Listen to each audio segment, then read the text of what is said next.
amati mbégteeg bànneex di ànd ak yéen ñu tawlu ci 5M TV Sénégal jërë ngeen jëf.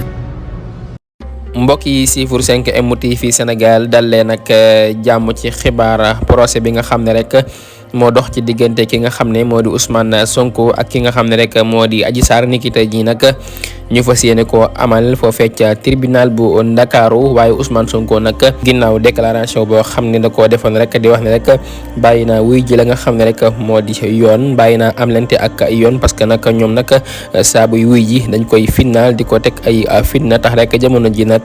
moom nag wuy jiwul benn yoon foofee ca tribunal bu Ndakaaru ñi nga xam ne sax ñoo di avocat Ousmane Sonko yi ñoom itam jotoon benn convocation ci mbir mile waaye nag tey jii ñu fas yéene amal bi la procès dox ci diggante Adji Sarr Ousmane Sonko ñuy xaarani ba xam nag lan mooy tukkeekoo ci bi la procès dox ci diggante Ousmane Sonko Adji Sarr ka nga xam ne sax moo di Adji Sarr jamono ji nag ñëwagul foofee ca tribunal bu Ndakaaru jamono ji sax nemmeekooguñ benn yëngu-yëngal ci réew mi di Sénégal ñuy xaar ba xam nag lan mooy xew ci bi la procès